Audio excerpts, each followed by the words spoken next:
gegara dia keluar dari kubur, Anda mengatakan dia mengalahkan maut. Oke, dan itu adalah Yesus. Betul? Sepakat kita ya? Oke, sepakat kita bahwa yang keluar dari kubur itu adalah penguasa maut, dan itu Anda sebut Yesus. Betul? Betul? Oke, tepuk tangan dulu. Mari pelan-pelan, saudara-saudara. Kalau di Al-Quran saya kan jelas, wa iyad'una illa syaitanan marida. Yang mereka sembah itu adalah iblis yang durhaka, kan gitu. Itu di Al-Quran saya nih. Al-Quran saya mengatakan bahwa yang Kristen sembah itu adalah iblis. Nah, Anda mengakui bahwa Tuhan memberikan kuasa alam maut kepada iblis, satu. Dan Anda mengatakan karena Yesus keluar dari kubur, maka dialah sang penguasa kerajaan maut itu. Sepakat kita sampai di situ. Sekarang yang jadi permasalahannya adalah, apakah yang keluar dari kubur itu betul-betul Yesus atau iblis yang cuma ngaku Yesus? Coba. Oke. Buktikan kepada saya kalau yang keluar dari liang kubur itu betul-betul anak Maria. Silakan. Oke. Pada awalnya Tuhan menciptakan manusia itu ya seturut dengan kehendaknya. Bagaimana manusia diciptakan menjadi manusia yang kekal ya. Tapi karena godaan iblis, manusia jatuh dalam dosa. Terus? Terus? Jadi sekarang iblis itu menjadi dimurkai oleh Tuhan itu sendiri. Maka Tuhan memberikan kuasa alam maut kepada dia. Diulang lagi. Upah dari dosa adalah maut. Terus yang keluar dari kubur, mereka berubah menjadi akan mati. Sekarang tugas kita nih, tugas Anda dan saya, membuktikan bahwa yang keluar dari kubur itu, yang dilemparkan dari alam maut itu anak manusia atau bukan anak manusia. Itu tugas kita sekarang. Bang Juma. Di saat manusia itu sudah jatuh dalam dosa, maka kok lari masih ke situ, Bang? Dengarkan dulu. Maka iblis berperan dalam menyesatkan manusia. Bagus. Tepuk tangan. Betul, menyesatkan manusia, membawa manusia untuk menyembah Tuhan di luar daripada Tuhan yang disembah Abraham dan Yakub. Makanya dari situ Tuhan itu sangat murka dengan iblis. Makanya Tuhan Allah Bapa menubuatkan kedatangan seorang Mesias. Udah selesai. Kita kok mundur pula? Ngapain kita jauh-jauh? Sekarang untuk penebusan dengan kemanusiaan Yesus Kristus, dia masuk kubur. Allah Bapa bisa menaklukkan alam maut itu. Udah. Kita udah sampai ke situ, saudara. Sekarang permasalahannya, yang merangkak keluar dari alam kubur itu manusia atau bukan anak manusia? Manusia. Anda mengatakan itu manusia? Yang keluar dari kubur itu Anda katakan adalah manusia. Apakah manusia yang Anda maksud ini, yang keluar dari kubur ini, yang datang kepada Paulus? Berbeda kan. Paulus kan bukan sejaman pernah kenal Yesus. Yesus sudah terangkat ke langit, baru Paulus baru tahu tentang Yesus. Anda mengatakan yang keluar dari kubur ini anak manusia, betul? Naik ke langit, ke surga, anak manusia atau bukan? Anak manusia. Yang pergi ke Paulus kemudian anak manusia atau bukan? Beda Bang Juma, beda. Subhanallah. Anda berkata kalau Paulus itu merujuk pada bimbingan kerohanian, itu penglihatan rohani. Penglihatan rohani berbeda. Berarti yang dilihat oleh Lukas. Kalau rasul-rasul yang menjadi murid Yesus langsung itu adalah saksi mata langsung tentang Yesus. Kalau Paulus dia berjumpa dengan Yesus, itu berdasarkan penglihatan rohani. Penglihatan rohani. Dia kan nabi kan. Nah, sekarang permasalahannya adalah ketika Yesus terangkat ke langit, dia adalah manusia. Ketika dia turun kepada Paulus, kenapa bukan manusia? Kenapa? Karena bukan kehendaknya seperti yang Anda pikirkan. Maksudnya apaan ini? Maksudnya apa? Ini Anda memaksakan seperti kehendak Anda untuk datang kepada Paulus. Bukan. Saya bertanya. Anda mengatakan yang keluar dari kubur anak manusia, naik ke langit anak manusia, turun kepada Paulus bukan anak manusia. Berarti oknum yang berbeda. Iya, yang datang ke sana kan berbentuknya itu apa? Berbeda berarti kan? Dia kan yang datang kan berbentuk cahaya. Yang berarti oknum yang berbeda kan? Akulah Yesus yang engkau aniaya itu. Oke. Sekarang bagaimana dia berkuasa? Dia bisa sekarang permasalahannya yang keluar dari kubur itu penguasa maut atau bukan? Ya iya, Yesus yang telah menaklukkan alam maut. Penguasa maut kan? Iya, yang sudah menaklukkan alam maut. Berarti dia berkuasa. Ketika Yesus berfatwa di dalam Yohanes 12 nomor 31, sekaranglah waktunya dunia ini akan dihukumkan, dan juga waktunya iblis penguasa dunia ini dilemparkan keluar. Dilemparkan keluar dari mana? Jawab. Ya dikeluarkan dari kerajaan Allah Bapa. Tidak masuk lagi dalam bagian kerajaan Allah Bapa. Tunggu. Bukankah iblis sudah dikeluarkan sejak Adam alaihissalam diusir? Ya iya. Ini sekarang iblisnya, kata Yesus, dunia saat ini adalah saatnya untuk dihukumkan. Juga waktunya iblis penguasa dunia ini dilemparkan keluar. Siapa sih penguasa dunia ini menurut Yesus? Penguasa, ya Allah Bapa. Berarti iblis. Iblis itu malaikat yang sudah diberikan kuasa alam maut, yang Yesus mengatakan Yohanes 12:31, sekarang waktunya dunia ini akan dihukumkan, dan juga waktunya iblis penguasa dunia. Iblis penguasa dunia. Kata siapa? Yesus. Yesus. Berarti penguasa dunia menurut Yesus siapa? Iblis. Yang datang berkata kepada Matius, kepadaku telah diberi kuasa di dunia, itu siapa? Yang berkata? Ya. Yesus. Diam. Yang mana yang betul?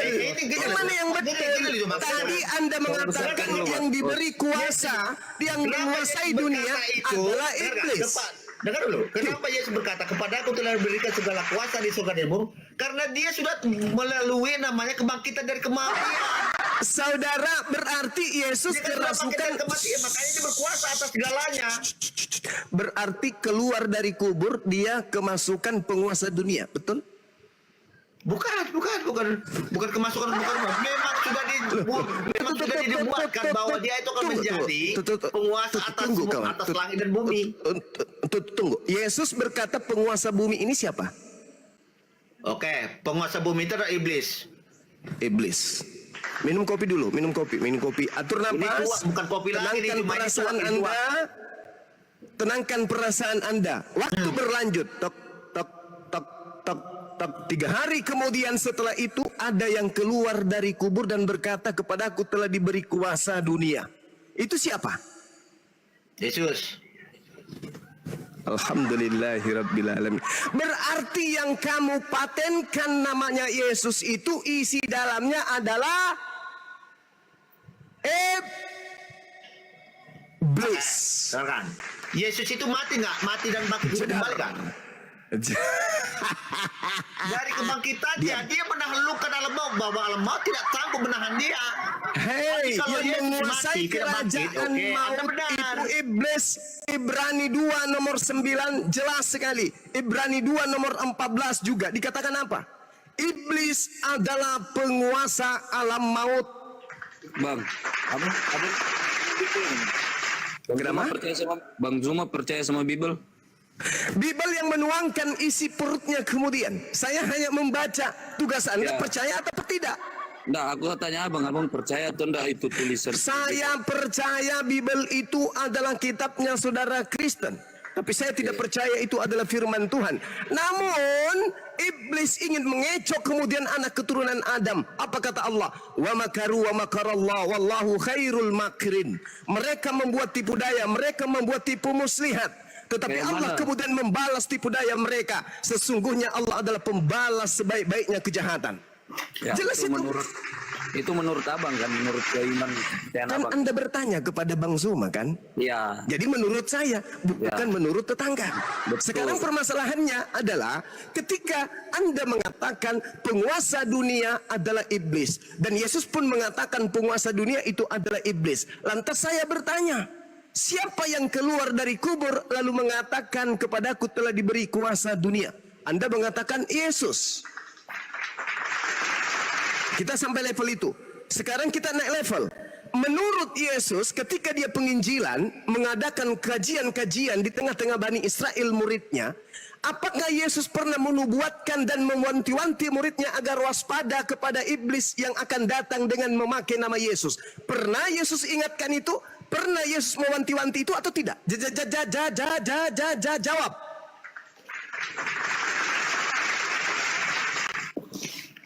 Oke. Ya, Yesus memang mengatakan bahwa penguasa dunia ini adalah iblis. Ya benar. Karena godaan itu datang dari sang iblis. Godaan itu datang dari sang iblis.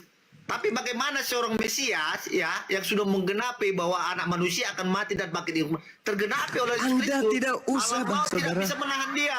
Buktinya, saudara, ya dia menaklukkan itu semua. Makanya dikatakan kepada aku telah diberikan segala kuasa di surga dan di bumi. Jadi tidak ada lagi yang tidak dikuasai oleh Yesus Kristus. Saudaraku, saya ingin meluruskan Anda. Saya tidak menginginkan Anda binasa dalam hal ini. Oke? Jangan Anda kemudian menyombongkan diri terhadap kebenaran. Anda pegang Bible kan? Kitabnya orang Yahudi, sunatkan hatimu. Apa itu? Jangan sombong terhadap kebenaran. Sekarang yang jadi pertanyaan, adakah Yesus ketika dia adalah seorang rabi? Katanya dia rabam, dia adalah maran, dia adalah seorang guru. Sekarang pertanyaan saya sebagai guru, adakah dia mewasiatkan nasihat kepada muridnya, waspadalah kepada iblis yang datang kepadamu dengan memakai nama Yesus dan berkata, akulah Mesias. Adakah nasihat itu muncul? Jawab dengan jujur. Ada, Tuhan. Ada. Tapi itu kan merujuk kepada manusia yang datang kepada Paulus. Itu bukan manusia, itu cahaya yang disertai oleh orang. Bukan manusia. Yesusnya berkata, Yesus berkata, waspadalah kepada penyesat. Yesus tidak berkata waspadalah kepada manusia. Yesus berkata kepada murid-muridnya, waspadalah kepada penyesat yang datang kepadamu dengan memakai nama Yesus dan berkata, akulah Mesias. Dia akan menyesatkan banyak orang. Kata siapa? Kata Yesus. Tertulis di mana? Matius 24 nomor 4 nomor 5. Ketika Yesus terangkat ke langit, tragedi penyaliban terjadi. Ada yang keluar dari kubur mengaku sebagai Yesus. Jelas itu. Oknum inilah yang pergi ke seluruh dunia yang menyebabkan separuh penduduk bumi menuhankan dirinya. Sekarang pertanyaan saya, siapa yang berbahagia dan tepuk tangan ketika kemudian manusia meninggalkan menyembah Tuhannya Abraham, Ishak dan Yakub menuju kepada makhluk yang bernama Yesus? Siapa yang tepuk tangan? Siapa yang tepuk tangan? Maksudnya tepuk tangan gimana maksudnya? Orang-orang masa Nabi Musa alaihissalam sampai ke bawah, sampai turunnya Nabi Isa alaihissalam, mereka menyembah kepada Adonai Eloheinu, Adonai Ahad. Sekarang pertanyaan saya, begitu ada agama Kristen yang tadinya menyembah Adonai Eloheinu, Adonai Ahad, tiba-tiba menyembah kepada anak bayi yang mati digantung di pohon setelah dewasa bernama Yesus. Siapa yang tepuk tangan setelahnya? Oke, gini ya, sejak dulu Bang Joma ya. Oke. Silakan. Di Yohanes 3 di ayat 16 berkata, 16. Ya? Yes. Oke. Karena begitu besar kasih Allah akan dunia ini, maka dia mengaruniakan anaknya yang tunggal supaya setiap orang yang percaya, ya, yang dituntut apa? Ini di sini apa? Yang dituntut apa? Percaya. Supaya setiap orang yang percaya kepadanya tidak binasa. Oke. Melainkan beroleh hidup kekal. Kekal itu apa? Ya surga. Jadi baik, untuk mengenal Allah Bapa, ya lihat Yesus Kristus untuk mendapatkan surga. Baik, saudara. Percaya kepada siapa? Kepada Yesus ya? Ya. Yesus yang mana nih? Yang keluar dari kubur atau yang mengadakan pengajaran penginjilan? Yesus yang lahir di Bethlehem. Yesus bagus. yang mati, bangkit dan hidup kembali. Oke, bagus. Dia manusia. Manusia. Yang datang kepada Paulus manusia atau bukan? Yang datang kepada Paulus itu adalah cahaya, ya. Yesus berkata, Lukas 10 nomor 18, yang datang ke bumi berupa cahaya siapa? Ya. Itu kan cahaya, dia kan Paulus melihat cahaya yang begitu terang. Yesus berkata dalam Lukas 10 yang engkau aniaya. Oke, iblis datang ke muka bumi ini menurut Yesus dalam rupa apa? Ini kayaknya Bang Suma seraka betul nih, harusnya bergantian. Biarkan dulu, Yesus berkata, kita puaskan dulu Bang Juma bertanya, baru kita tanya nanti Bang Juma, silakan. Yesus berkata di dalam Lukas 10 nomor 18, iblis datang ke bumi ini dalam rupa apa? Oke. Dalam rupa apa? Ya.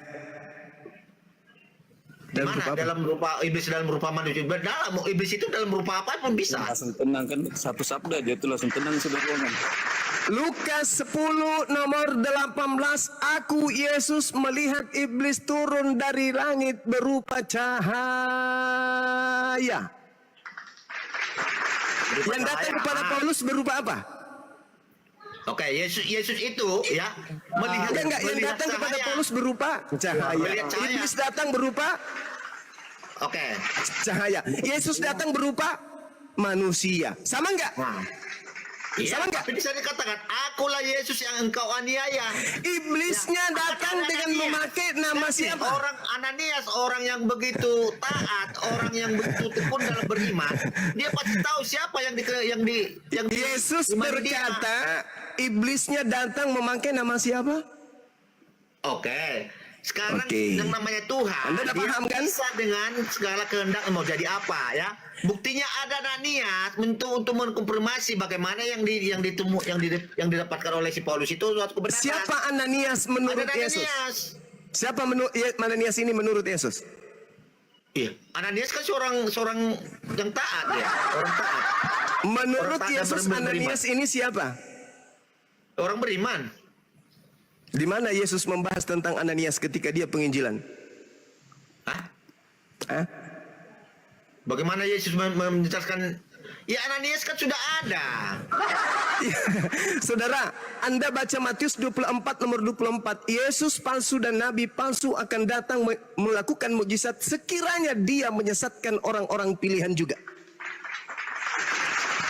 Sekarang kenapa sampai merujuk pada Ananias, sedangkan Ananias jelas ditahu bahwa dia itu orang taat dalam beragama, beriman pada Tuhan. Bukankah Yesus mengatakan bahwa iblisnya datang, Yesus palsunya datang menyesatkan orang-orang pilihan juga? Matius 24 nomor 24. Betul kan? Disesatkan siapa? Yang disesatkan orang-orang pilihan juga, termasuk yang kena bisikan, kepadaku telah diberi kuasa baik di dunia maupun di langit. Berarti murid Yesus juga orang sesat. Kata Yesus, yes. Matius 24 nomor 24. Mesias palsu. Jadi gini aja Bang Juma. Yesus palsu. Gini ya. Coba Anda tunjukkan. Silakan. Hawariun yang menjadi murid-murid Nabi Isa, siapa yang sudah siapa yang sudah mendapatkan wejangan daripada Nabi Isa, yang sudah mendapatkan ini? Jangan lari ke situ, karena Nabi Isa hanya bertanya. Enggak, Anda bilang murid-murid Yesus itu sesat. Kenapa lari Nabi Isa? Kenapa lari kepada Nabi Isa? Bukankah Hawariyun berkata ketika ditanya, menjawab beliau, mereka menjawab, nahnu ansarullah, kamilah yang akan menjadi penolong agama Allah. Itu kata menurut Nabi Isa alaihissalam. Tapi lagi-lagi murid-muridnya habis dibantai oleh Paulus in the gang. Coba Anda renungkan. Itu ada murid-muridnya nggak? Pengikutnya Hawariyun. Ya, ada pengikutnya. Ada berapa orang itu? Hawariyun. Ya mungkin ada 12 orang, mungkin 13 orang. Itu bukan pada pondasi itu kemudian Islam ditegakkan, bukan. Nabi Isa datang di tengah-tengah Bani Israel, mengajak Bani Israel kembali kepada hukum Torah.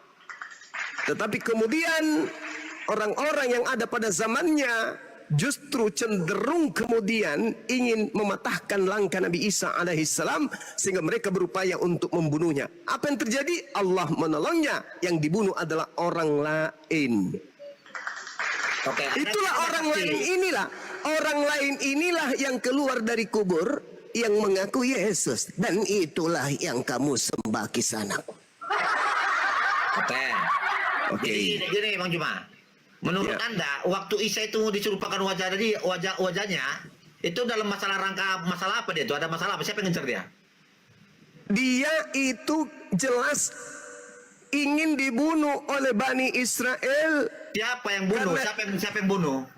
Tidak diceritakan di dalam Al-Quran. Cuma dikatakan bahwa orang-orang yang disebut ahli kitab ingin kemudian membunuh Nabi Isa alaihissalam. Dikarenakan Nabi Isa alaihissalam mengajarkan dirinya sebagai Al-Masih, Mesias, sebagai Nabi, sebagai Rasul untuk mereka. Tapi mereka tidak menerimanya karena mereka menganggap bahwa Isa alaihissalam ini hanyalah seorang anak yang didatangkan hasil zina.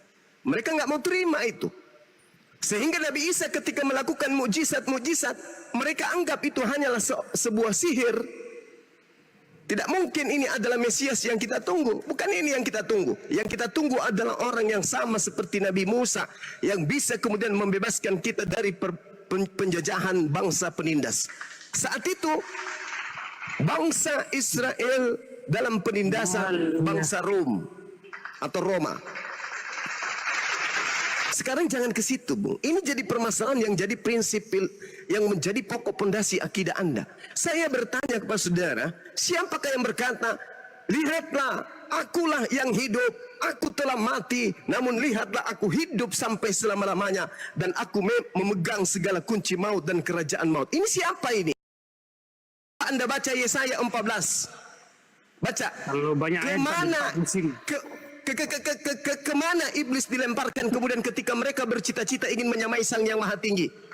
Baca Yesaya 14 nomor 15. Sebaliknya ke dunia orang mati dilemparkan engkau ke dalam. Satu. Yang kedua, ketika orang-orang yang jahat, orang Farisi datang kepada Yesus minta satu tanda. Guru, ya paman, kami minta satu tanda. Apa kata Yesus? Angkatan jahat ini, angkatan setan ini tidak akan diberikan satu tanda apapun selain tanda Yunus. Sebab Yunus 3 hari 3 malam dalam perut ikan. Demikian juga anak manusia 3 hari 3 malam dalam perut bumi. Ini tanda untuk siapa? Angkatan jahat. Nah, siapa yang percaya kepada orang yang keluar dari kubur? Itulah angkatan jahatnya. Yang penting tidak berbuat zina, yang penting tidak berbuat zina. Itu berbicara kepada siapa? Itu berbicara pada orang-orang Farisi. Orang yang percaya kalau Yesus adalah Mesias. Oke, betul. Sekarang Paulus ini orang mana? Paulus ini orang mana? Farisi atau bukan? Ya. Orang Yahudi, orang Farisi. Bagus. Orang Farisinya ini adalah angkatan jahat menurut Yesus, betul? Ya karena dia ya sudah dibimbing oleh iblis untuk membunuh Yesus Kristus, untuk menyingkirkan Yesus Kristus. Masya Allah. Tidak percaya kalau menurut Yesus yang mau membunuh Yesus itu anak Tuhan atau anak iblis? Siapa yang bilang anak Tuhan? Enggak, saya tanya samamu. Yang mau membunuh Yesus, menurut Yesus, mereka itu anak-anak iblis atau anak-anak Tuhan? Ya anak iblis lah. Bagus. Ketika yang ingin membunuh Yesus itu adalah anak-anak iblis dan mereka berhasil kemudian, siapa yang berhasil membunuh Yesus? Oke, orang-orang Farisi. Kehendak orang-orang anak iblis?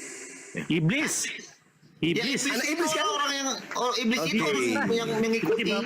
Oke. Berarti iblis berhasil membunuh Yesus, betul? Ya. Berarti iblis berhasil membebaskan manusia dari kutuk hukum dosa waris, betul? Berarti iblis berjasa menghilangkan dosa waris agar kalian masuk surga. Ya. Akhirnya Yesus hidup, Pak. Bangkit dari dalam mati, Akhirnya kamu mengakui bahwa penyaliban terjadi karena iblis. Sabar. Berarti Anda kemudian mengakui sebab karena iblislah kemudian dosa waris dari Adam ditebus. Betul? Ya iya dong. Karena kenapa? Oke, pertanyaan saya. Kalau kita mau pertanyaan terakhir, dengarkan. Iblis ini mau manusia masuk neraka atau iblis ini mau manusia masuk surga? Oke, iblis itu mau kita itu tersesat, ya. neraka. Tapi Pertanyaan saya, menahan Yesus Kristus iblis, dalam kematian. jangan kemana-mana. Makanya Ini Yesus pertanyaan mati dan terakhir. hidup kembali. Iblis mau agar manusia hidup di neraka atau hidup di surga? Hidup di Iblis neraka. mau dia menjadi manusia itu menjadi pengikutnya hidup di neraka. Hidup di neraka. Bapak. Kalau begitu, kenapa dia mau agar Yesus disalibkan? Ya. Bagaimana anak Bapak untuk memberikan menebus. untuk jatuh ke dalam Untuk menembus. Apa tujuannya menembus? Supaya manusia masuk surga. Berarti iblis menurut kalian mau agar manusia masuk surga. Ayo. dan lu Ayo. kasih datanya tadi. Berarti iblis ini adalah Tuhan bagi kalian. Karena kenapa? Yang menyediakan surga bagi orang-orang benar itu adalah Tuhan. Sedangkan Anda mengatakan bahwasanya iblis menginginkan penyaliban. Iblis berhasil membunuh Yesus. Dengan demikian, iblis berhasil memasukkan orang Kristen ke dalam surga. Naik level kita. Surga mana yang dijanjikan oleh Cuma iblis? berkuar-kuar juga sama nanti tempatnya di neraka. Sekarang pertanyaan saya, surga mana yang dijanjikan oleh iblis? Jawab. Tidak di mana itu menjadikan surga ada aja. Makanya Kalian mengatakan kasih tadi Bang Juma, ya. Hei, kalian Yohanes mengatakan 3:16. barusan. Dengarkan dulu. Saudaraku, Yohanes 3:16, karena begitu besar kasih Allah akan dunia ini, maka dia mengaruniakan anaknya yang tunggal. Mengaruniakan supaya setiap orang yang percaya kepadanya, kan ditutup percaya, tidak binasa, melainkan beroleh hidup yang kekalan. Yang dijanjikan itu kekekalan apa itu? Surga. Oke, sekarang kalau begitu adanya, Yesus diutus oleh Bapaknya untuk dibunuh atau tidak? Ya untuk penebusan. Untuk Di menebus mana dalilnya? manusia. Aku dan Bapak juga, Bang Di Juma mana juga dalilnya? itu. Aku Bapa mengutus anakku untuk menjadi tumbal atas dosa-dosa orang berdosa. Itu dalilnya di mana? 16, Bapak baca itu. Oke, kita baca Yohanes 13 nomor 16. Begitu besar kasih karunia Allah akan dunia ini sehingga ia menganugerahkan Yang anaknya. tunggal. Oke, Terus, Pak, yang terus, Pak, sampai tunggal. itu. Barang Terus siapa sampai- yang Hei, sekarang pertanyaan saya, anaknya Pak. ini diutus untuk Ya. dipercaya sebagai nabi atau dipercaya sebagai Tuhan? Tuhan. Di mana dalilnya? Dia adalah itu baca Pak. Kan baca bisa Bapak ngerti itu. Mana dalilnya bahwa harus kau percaya Yesus sebagai Tuhan? Bahkan Yesus mengatakan di dalam Yohanes 17 nomor 3, hidup kekal itu adalah mereka mengenal Yesus sebagai Tuhan atau utusan Tuhan. Tuhan. Inilah yang saya katakan, kamu itu penyembah setan. Jelas-jelas Bapak yang dalilnya Tuhan. mengatakan, saudara, dalilnya mengatakan hidup kekal itu adalah manusia mengenal Engkau satu-satunya Tuhan dan mengenal Yesus Kristus yang Engkau utus. Syarat untuk masuk surga menurut Yesus adalah mengenal Yesus sebagai utusan Tuhan. Kenapa kau jadikan Tuhan? Kenapa lisanmu mengatakan mengenal Yesus sebagai Tuhan? Karena sejatinya yang merasuki dirimu itu Jadi adalah jangan terlalu iblis dalam yang menyesatkan keluar orang, dari Juma. kubur yang mengaku Yesus. Oke. Kalau Bang Anda Juma mengatakan berkuar-kuar Yesus juga diutus, ya memang Yesus diutus. Ya, firman yang diutus ke dalam rahim Bunda Maria menjadi manusia. Itu tidak ada, itu cerita anak TK, itu sekolah minggu punya. Ya, Saudara, itu menjadi itu Tuhan. sekolah minggu punya materi itu sekolah minggu punya materi. Materi kita sekarang ini adalah yang mau Yesus disalib adalah iblis. Berhasil nggak iblis? Berhasil. Dengan demikian iblis berhasil membebaskan Kristen dari hukum mati. Betul? Yang menjanjikan kalian surga berarti iblis. Betul? Di mana? Benarlah kata Yesus di dalam Yohanes 8:44, iblislah yang menjadi bapakmu dan kamu mau melakukan keinginan-keinginan Itu bapakmu. konteks berbicara pada orang-orang Farisi, orang-orang Yahudi Farisi. Betul, Ada berbicara aja. kepada orang-orang yang ingin membunuh Orang Yesus. Semua. Hei, itu berbicara mengenai orang-orang yang ingin membunuh Yesus. Betul? Iya. Karena mereka tidak percaya kalau Yesus adalah Mesias. Oke, sekarang pertanyaan saya, orang-orang Kristen menginginkan Yesus dibunuh atau menginginkan Yesus tidak dibunuh? Oke, orang-orang Farisi tidak percaya kepada Yesus bahwa dialah, karena itu tak bisa katakan Tengoklah, dia itu tengoklah. sudah Tengoklah. menghujat. Saya bertanya apa, Orang kawan? Farisi Saya itu bertanya sama mengatakan orang Yesus Kristen menghujat. Allah Bapa. Orang Kristen mau Yesus Itu dibunuh fitnah mereka. atau orang Kristen mau agar Yesus tidak dibunuh? Jawab dengan jujur. Bagaimana? Orang Kristen mau Yesus dibunuh atau orang Kristen mau agar Yesus jangan dibunuh? Bagaimana kita mau mengatur kehendak Tuhan? Saya tidak tanya itu. Jangan kau pura-pura. Enggak bisa dia tanya Jangan gitu, karena kau itu kehendak pura-pura. Tuhan. Karena adanya pembunuhan Yesus menjadikan kamu sombong kepada pencipta langit dan bumi yang telah Arti daripada menciptakanmu. mengaruniakan apa, Bang Juma? Hei saudara, saya masih bertanya seputar yang tadi. Kalian Kristen mau Yesus dibunuh atau kalian Kristen tidak mau Yesus dibunuh? Jawab yang jujur. Oke. Bagaimana kehendak Tuhan? Kalau Yesus itu ya Kehendak jadi Tuhan. presiden pun nggak apa-apa, tapi kalau kehendak Anda Tuhan, berbicara mengenai kehendak Tuhan. dalam kenyataannya Yesus Keluaran itu dibunuh dan mati di 23 nomor 7 nomor 8. Jangan kau membunuh Yesus. Baca. Itu kehendak Tuhan. Sekarang permasalahannya adalah kalian Kristen ini mau Yesus itu dibunuh atau mau Yesus itu jangan dibunuh?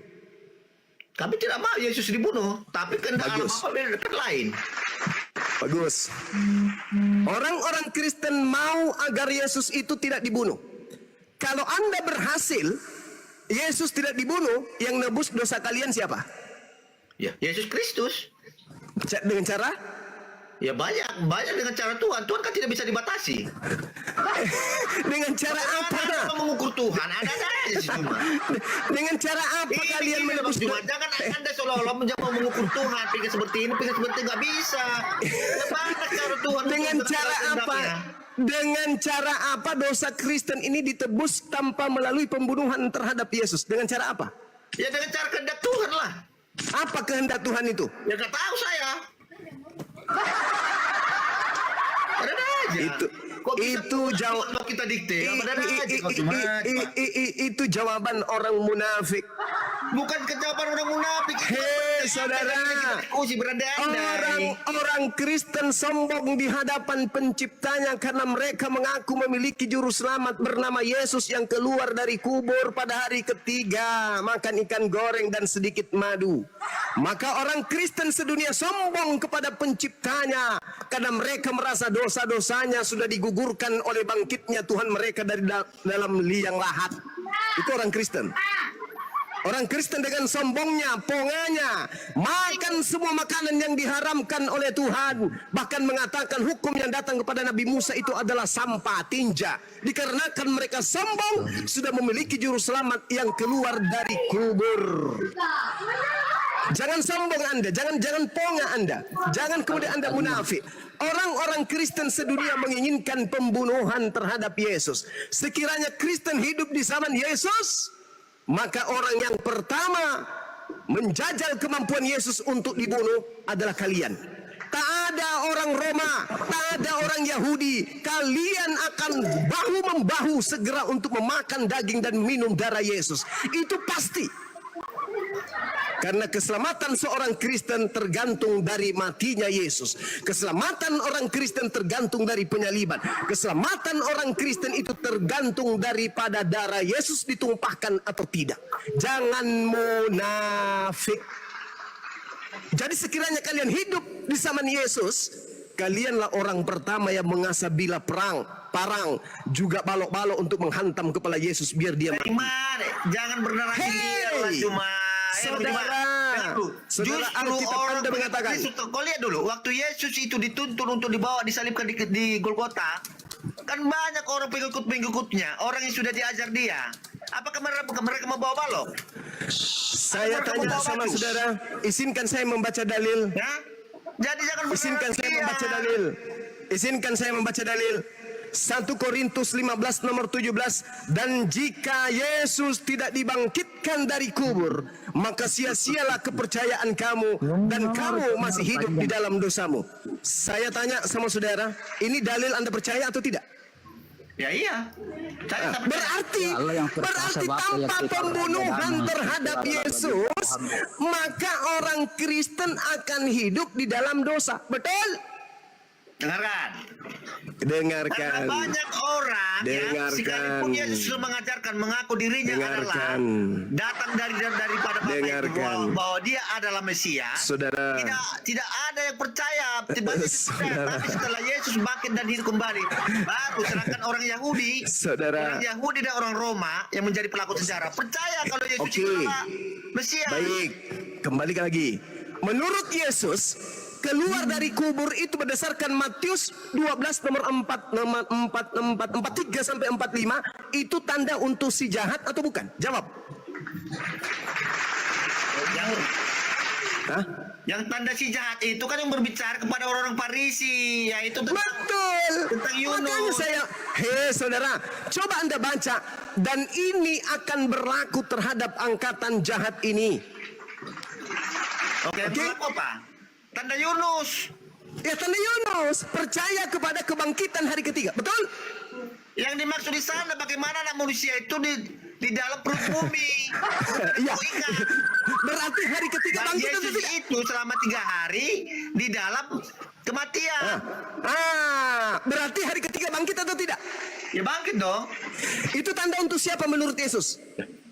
Itu tanda untuk penebusan. Bahwa itu yang benar, Mesias. Diam. Itu ya, sudah jelas tertulis di dalam kitab saudara. Kita menjadi pembuktian bahwa dia adalah seorang yang benar.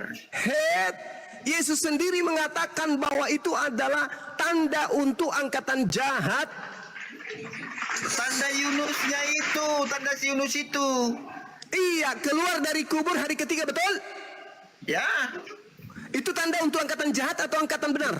Yang berbicara di situ, Bang Juma, Yesus dengan orang Farisi, karena mereka tidak percaya kepada Yesus itu menjadi seorang Mesias. Mereka percaya kepada siapa? Pertanyaan saya bukan itu. Saya tidak tanya itu siapa, orang Bugis, orang Makassar, orang Batak, atau dia adalah orang Farisi. Saya nggak tanya. Yang saya tanya tanda. Tanda itu untuk angkatan jahat atau angkatan benar? Untuk angkatan jahat. Subhanallah. Kepercayaan angkatan jahat ini dilanjutkan oleh siapa? Islam atau Kristen? Yang percaya bahwa yang percaya ada kebangkitan hari ketiga ini Islam atau Kristen? Dilanjutkan orang-orang Farisi. Iya, pengikutnya namanya adalah di Antioquia setahun bersama namanya adalah orang-orang Farisi. Iya, pengikutnya orang Farisi ini setahun lamanya di Antioquia namanya adalah siapa orang Farisi? Orang Farisi itu orang yang tidak percaya kepada Tuhan. Pengikutnya Paulus di Antioquia pertama kali disebut apa? Islam atau Kristen? Kristen itu artinya adalah pengikut Kristus, disebutlah Kristen. Ya, itu di Antioquia pertama. Betul. Yesus berkata apa? Waspadalah kepada penyesat yang datang dengan memakai namaku dan berkata, akulah Kristus. Kamu pengikut Kristus bukan? Iblisnya juga mengaku Kristus. Kata siapa? Kata Yesus. Ayo, kamu pengikut Kristus kan? Ya, saya pengikut Kristus. Penyesatnya mengaku Kristus atau tidak menurut Yesus? Penyesatnya? Angkatan jahat. Tidak, Yesus berkata waspadalah kepada penyesat yang datang kepadamu dan memakai namaku dan berkata akulah Kristus. Betul? Ya. Berarti penyesat ini mengaku Kristus enggak? Oke, jadi di mana Paulus mendapat pengakuan bahwa aku dia datang sebagai manusia? Itu kan cahaya dalam penglihatan rohani. Anda baca Galatia 1 nomor 11 dan juga nomor 12. Anda baca. Aku menerima Injil bukan dari manusia dan bukan manusia yang mengajarkan aku Injil, tetapi Kristus Yesus. Oke, Maria melahirkan manusia atau bukan? Manusia. Yang datang kepada Paulus Kristus bernama siapa? Bernama Yesus. Penyesatnya datang mengaku Mesias, mengaku Kristus, namanya siapa? Yesus. Dan dia akan menyesatkan banyak orang. Orang-orang pengikut Kristus yang paling banyak di atas muka bumi ini, itu dipelopori agama yang bernama apa? Jawab. Ayo kawan. Ampun memang, harus ampun. Saya meluruskan kalian. Mudah-mudahan bisa terselamatkan. Ingat Bung, ingat. Yesus berkata penyesat itu datang dengan memakai Kristus. Di dunia ini tahun 2025, siapa agama yang mengaku pengikut Kristus? Jawab. Kristen, subhanallah. Ada pengikut Kristus lain selain Kristen? Tidak ada. Mana kemudian orang-orang banyak yang disesatkan oleh Kristus palsu? Mana? Ada? Tidak ada. Hanya ada satu kandidat. Kristenlah itu yang disebutkan di dalam kitab saudara. Pengikut Kristus berarti dia sudah Kristen, ya. Itu. Saudara, saya katakan samamu, Yesus datang di tengah-tengah Bani Israel tidak pernah menyebut muridnya dengan sebutan Kristen. Ya iya, dia itu dengarkan. Kalian pengikut Kristus yang datang kepada Paulus mengatasnamakan diri kalian sebagai Kristen Kristen. itu apa formanya, Bang Juma? Kristen itu Pengikut artinya Kristus. apa? Pengikut Kristus. Ya udah, Kristus itu siapa? Yesus. Berarti apa yang kita ikuti? Berarti yang kita imani, yang kita ikuti adalah tetap seperti ada pengikut Nabi Muhammad. Oke, baik. Sekarang menurut Yesus akan muncul Kristus palsu. Betul atau tidak? Di mana itu? Di mana dia datangnya? Matius 24 nomor 4 nomor 5. Ciri-cirinya seperti apa kedatangan itu? Enggak ada ciri-cirian. Kalau Anda mau tahu ciri-cirinya, lihat di dalam Matius 24 nomor 23 sampai nomor 26. Lengkap ciri-cirinya di situ. Cuma yang pengikut Kristus palsu, yang Nabi Isa. Oh, saya tidak pernah mengaku diri saya pengikut Kristus. Saya Karena cuma Islam. berkata, cuma kalau orang yang menuhankan manusia sesat itu apa tidak? Sesat dong. Kusuma pernah Sekarang, sabar dulu, saudara. Kusuma berkata bahwa Allah yang perkasa, Bapa yang kekal, Raja kami itu adalah Muhammad. Sekarang orang Kristen ketika berbicara mengenai Allah, apakah itu menuju ke Tuhan yang Maha Islam atau bukan? Enggak, begini bagus. bro. Cuma kan pernah Udah. berkata, Hey. Allah yang perkasa, Bapa yang Sekarang, kekal, Raja damai itu adalah baginda Muhammad yang Sekarang semua saya termasuk balik dari bertanya kelahirannya. sama saudara, ketika orang Kristen berkata Allah, apakah itu merujuk kepada Tuhan yang umat Islam? Tidak. Nah, kamu kan yang berkata begini, bro. Tidak. Bro. Berarti Nabi Muhammad disebut Allah yang perkasa, Allah yang kekal, bukan merujuk kepada Tuhan yang umat Islam, tetapi dalam perspektif pandangan kamu dan juga Yudaism. Hezekia itu orang-orang menyebutnya sebagai Tuhan yang perkasa, Tuhan yang kekal. Bukan berarti Hezekianya, tetapi yang membekinya itu dan ajarannya itu, kawan, yang mengutusnya itu loh. Cuma juga berkata bahwa baptis itu sama dengan guru. Baptis itu apa? Oke, baptis itu apa artinya? Baptis itu artinya apa? Wudu menurut Suma. Enggak, saya tanya dulu. Baptis itu artinya apa? Baptiso dalam bahasa Yunani artinya apa? Jangan nangis. Baptiso dalam bahasa Yunani artinya apa? Saudara, baptiso dalam bahasa Yunani, arti dalam bahasa Indonesianya apa? Pembasuhan. Orang wudhu dibasuh nggak? Basuh. Oke? Dibasuh. Nggak usah terbang kemana-mana, Sekarang pertanyaan saya, pernyataan saya Anda tanggapi.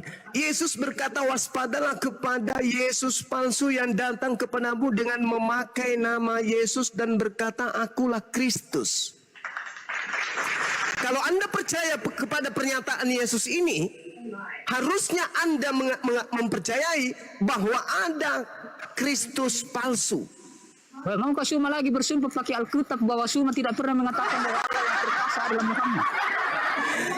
Oke, berarti ada Kristus palsu. Sekarang Kristus palsunya ini, sabar. Sekarang Kristus palsunya ini menyesatkan banyak orang. Camkan itu pengakuan Yesus. Matius 24 nomor 5. Pertanyaannya, di alam semesta ini, hari ini, ada tidak sekelompok manusia yang banyak kemudian mengaku pengikut Kristus? Ada enggak? Bagaimana itu Suma? Belum selesai itu Allah yang perkasa. Ada enggak? Saudara-saudara, ada enggak komunitas di atas muka bumi ini yang mengaku dirinya sebagai pengikut Kristus? Ada enggak? Banyak, menjadi mayoritas di dunia. Siapa namanya? Kristen. Subhanallah.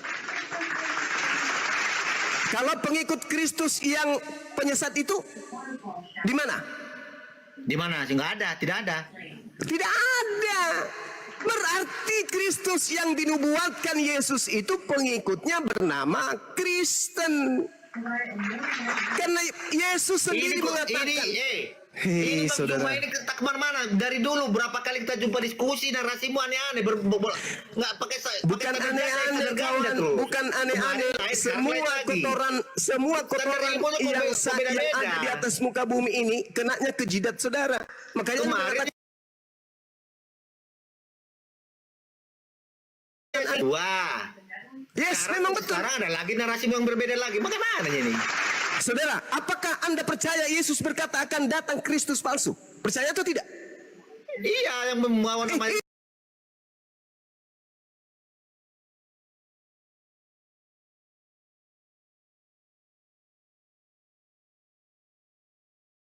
Kristus ya, palsu. ada yang dikatakan dia akan disumpahkan. Ada. Nah, sekarang Yesusnya berkata begini. Tapi disumpah ada. Sekarang Yesusnya berkatakan begini. Enggak, sabar dulu.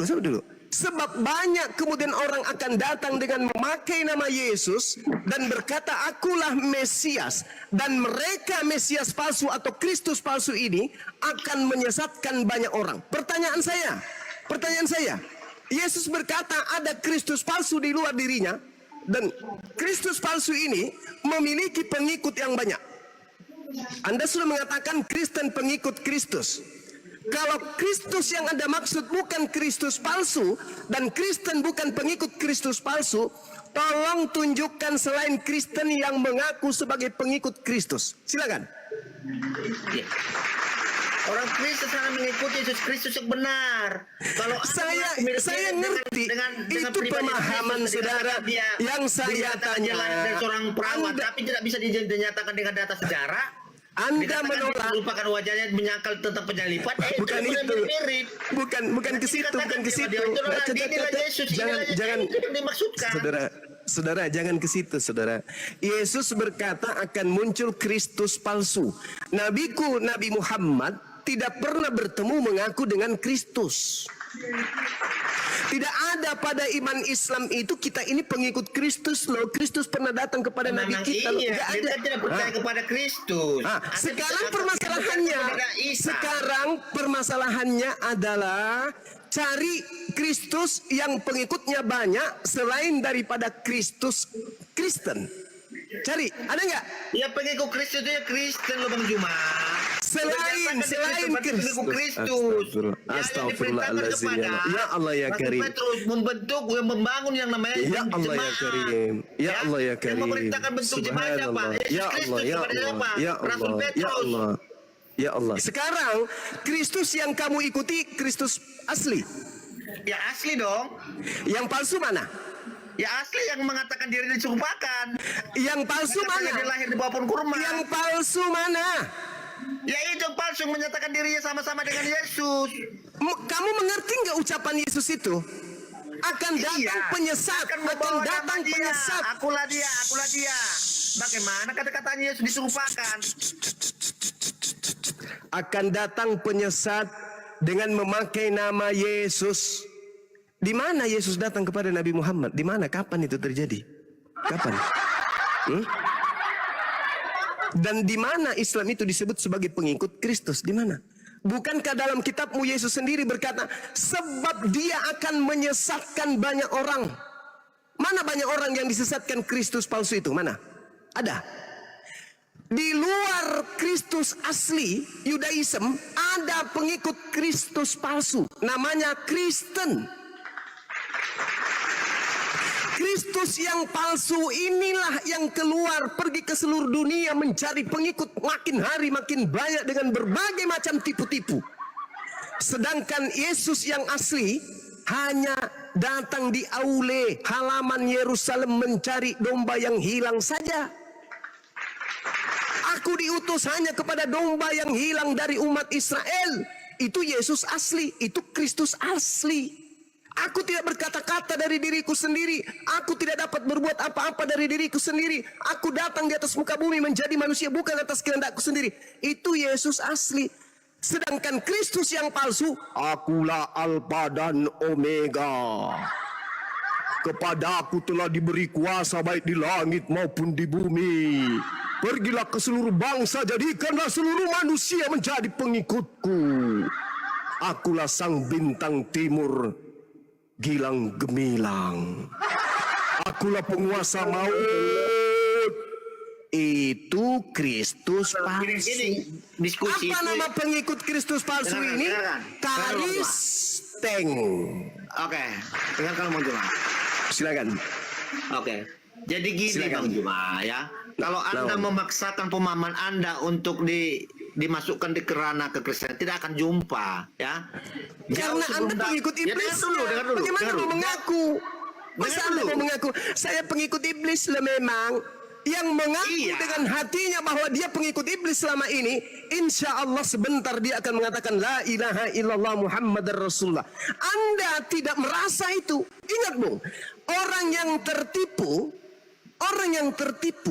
itu nanti sadar pada momentum-momentum yang ada tertentu, baru dia sadar. Orang dalam keadaan tertipu, terhipnotis itu nggak pernah sadar. Namanya terhipnotis, tertipu. Dalam tipu daya aku menjerat engkau. Anda sementara tertipu, sementara terjerat. Bagaimana mungkin Anda sadar? Nanti setelah Anda duduk dari sini, Anda berenung. Benar juga ya kata Bang Zuma. Kan Yesus yang asli berkata, waspadalah kepada Yesus palsu yang datang akan menyesatkan banyak orang. Kalau yang diimani Kristen ini adalah Yesus asli, lalu Yesus palsu yang pengikutnya banyak itu yang mana? Tengok ke kiri tak ada, tengok ke depan tak ada, tengok ke kanan tak ada, ke belakang tak ada, ke atas bawah tak ada. Cuma ada satu kandidat, yaitu Kristus yang datang kepada Paulus berupa cahaya, dan pengikutnya yang banyak ikut itu disebut Kristen. Hanya itu, tak ada yang lain. Atau Anda ingin mengatakan, Yesus itu bohong, Yesus itu pembohong, nggak ada kok Yesus palsu, nggak ada kok pengikut Yesus palsu, nggak ada. Yang ada cuma Yesus asli satu, dan yang ada hanya pengikut asli Kristen. Apakah Anda ingin mengatakan Yesus seorang pembohong? Oke, kasih kesempatan kan menanggapi. Nah, silakan Anda menangis. Lanjut. Oke, dengar dulu. Jauh sebelum datangnya Islam, ya, itu yang dimaksud itu bagaimana akan banyak membawa nama-nama Yesus, nama-nama Mesias, ya. Di abad ketiga sampai abad keempat ada namanya Basilides, mengatakan bahwa Yesus itu tidak disalib, melainkan diserupakan. Baru datang lagi di abad ketujuh, ada lagi yang sama-sama yang berbeda dengan Basilides, diserupakan bukan disalib tapi diserupakan. Ini yang dimaksud orang menyamakan Yesus.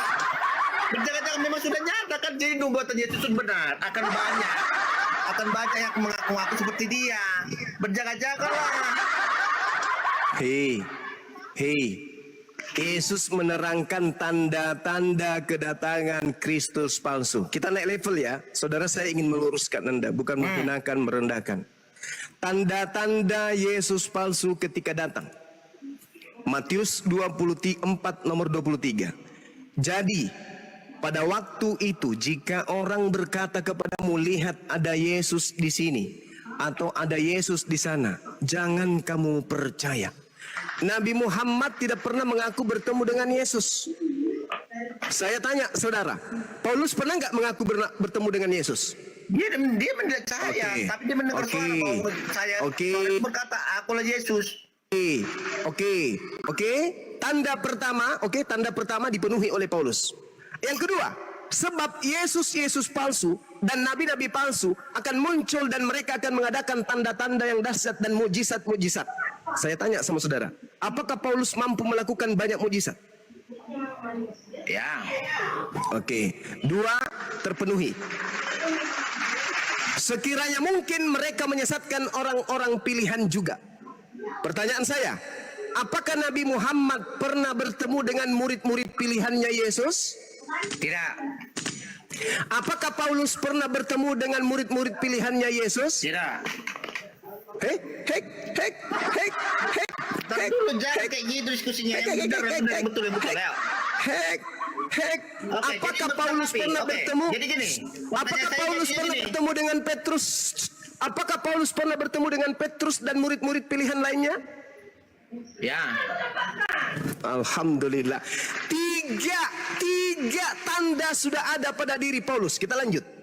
Kata Yesus, camkanlah aku telah mengatakannya terlebih dahulu kepadamu.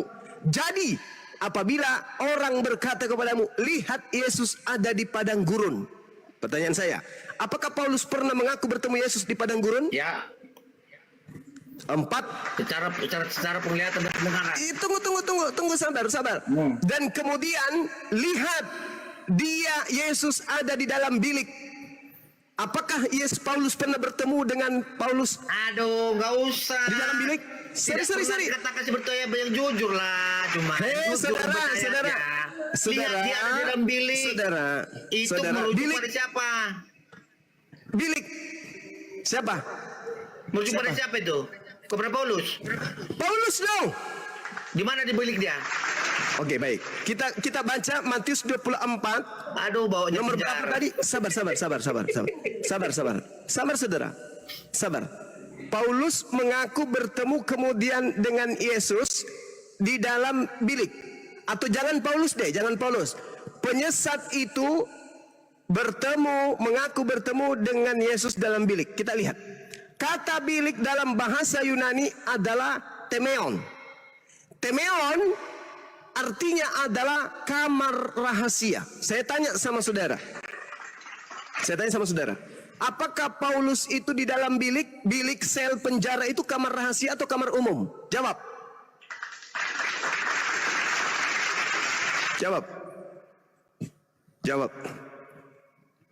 Jawab, Bang. Temeon dalam bahasa Yunani artinya kamar dalam atau kamar pribadi atau dikatakan sebagai kamar rahasia.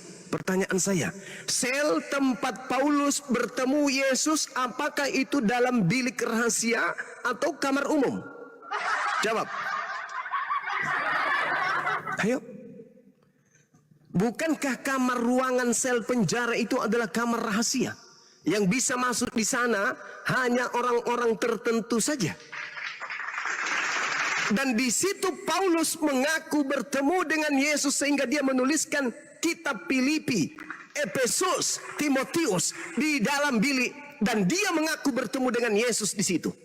Bukan manusia yang mengajarkan aku Injil, tetapi yang mengajarkan aku Injil adalah Yesus Kristus yang bukan manusia.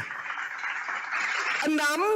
Ciri-ciri daripada nabi palsu yang bertemu dengan Kristus palsu semuanya tergenapi dengan Paulus. Yang ketujuh, ciri ketujuh. Apakah Paulus memiliki pengikut yang banyak? Jawab. Ini tanda ketujuh. Apakah Paulus memiliki pengikut yang banyak? Banyak pengikutnya. Apa nama pengikut daripada itu? Nama pengikut Paulus ini namanya apa? Kristen. Ini tanda-tanda yang ketujuh. Tanda yang kedelapan. Yesus berkata pada hari terakhir nanti banyak orang berseru kepadaku, Tuhan, Tuhan, bukankah kami bernubuat mengusir setan bermujizat pakai namamu? Pada waktu itulah aku Yesus akan berterus terang kepada mereka, enyahlah daripadaku, aku tidak mengenal kalian, kalian semua adalah pembuat kejahatan. Pertanyaan saya, apakah pengikut Paulus memanggil Yesus Tuhan, bermujizat, bernubuat mengusir setan pakai nama Yesus? Ya atau ya? Oke. Jadi gini. Semua tergenapi. Subhanallah. Selesai tugas saya, teman-teman sekalian. Sudah terpenuhi apa yang ingin saya sampaikan, bahwa semua tanda-tanda yang Yesus ceritakan ada pada Kristen, baik pada saat pada mulanya, pertengahannya maupun di ujungnya nanti di mana Kristen akan diusir oleh Yesus. Semua tanda-tanda itu ada sama Kristen. Bernubuat, mengusir setan, bermujizat pakai nama Yesus, dan juga memanggil Yesus sebagai Tuhan. Ternyata betul, Kristus yang palsu dan pengikutnya adalah yang datang kepada Paulus, dan pengikutnya disebut Kristen. Mate meja. Oke, silakan. Oke, jadi gini, dari narasi Anda, yang saya tangkap ya, Anda mengatakan Paulus itu nabi palsu. Oke, sekarang gini, mau saya tanyakan kepada Anda. Coba Anda jelaskan, setelah Paulus menjadi pengikut Kristus, ya, bertobat menjadi pengikut Kristus, apa kesalahan-kesalahan yang Anda anggap yang tidak benar dengan perilaku Paulus? Oke. Saya berbicara berdasarkan dalil.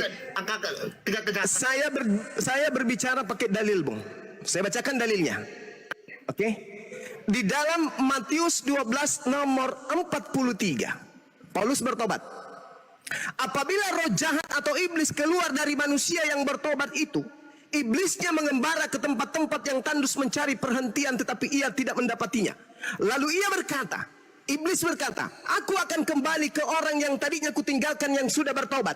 Maka pergilah iblis ini dan mendapati orang yang bertobat tadi itu bersih dan teratur. Lalu iblis keluar dan mengajak 7 roh iblis yang lebih jahat daripadanya dan masuk kembali kepada tubuh orang yang bertobat tadi. Maka akhirnya keadaan orang yang bertobat tadi itu jauh lebih buruk daripada keadaannya semula. Demikian juga yang akan berlaku atas angkatan yang jahat ini. Jedar. Oke. Kalau Siapa memang itu, Bang? Paulus, dengarkan. Siapa itu, Bang? Kalau memang Paulus menjadi Siapa itu, Bang? Anda katakan menjadi nabi palsu, ya, mungkin nggak seorang yang sudah dirasuki iblis menjelaskan tentang beriman kepada Yesus Kristus? Mungkin nggak? Iblis mengajarkan manusia menyembah Mungkinkah kepada iblis anak mengajarkan orang tentang bernama Yesus Yesus. Kristus lagi? Mungkin Harusnya saudara malu bertanya ini. Kok malu? Yesus mengajarkan menyembah kepada siapa? Ketika ia datang di tengah-tengah Bani Israel, Yesus mengajarkan menyembah kepada siapa? Oke, Yesus mengajarkan menyembah kepada Allah Bapa. Subhanallah. Sekarang Yesus ya diagungkan. Pertanyaan saudara kepada saya barusan. Pertanyaan saudara kepada saya barusan. Mungkinkah nabi palsu mengajarkan menyembah kepada Yesus Kristus? Itu kan pertanyaan saudara. Makanya pertanyaan saya, apa perilaku atau kejahatan Paulus setelah mengikut Yesus Kristus? Mengajarkan menyembah kepada orang yang bernama Yesus. Oke, memang iya, Yesus harus disembah. Oke, Yesus menurut Yesus yang harus disembah siapa? Oke, Yesus itu ya, dia pribadi firman yang menjadi manusia. Makanya dikatakan tadi seperti data yang saya kasih, Yohanes 3:16. Karena begitu besar kasih Allah dunia, maka dia mengaruniakan anak yang tunggal. Anda akan mencari pelampung apapun sekiranya mungkin, tai hanyut pun Anda pegang untuk Anda tidak hanyut. Yesus mengatakan, sembahlah Allah Tuhanku dan Tuhanmu, dan hanya kepada Dialah saja engkau menyembah, jangan kepada yang lain. Yesus yang palsu melalui nabinya yang palsu pun mengatakan, sembahlah Yesus Kristus. Ayo, kurang apa lagi? Menyembah Allah Bapa lewat Yesus Kristus. Akulah jalan kebenaran dan hidup. Sekarang Anda menyembah sesuatu tanpa ada tahu di mana Anda menyembahnya. Berarti ketika Kalau Anda ke gereja, tidak tahu posisinya di mana sesembahan Anda, bagaimana Anda mau menyembahnya? apa bedanya Anda dengan orang yang menyembah sapi dan mengatakan kami menyembah sang hyang Itu ini jelas melalui seekor sapi? ada medianya sapi. Sekarang Anda menyembah sesuatu yang tidak pernah tahu di mana dia, bagaimana menyembahnya caranya? Tunjukkan. Apakah menurut Yesus? Di mana?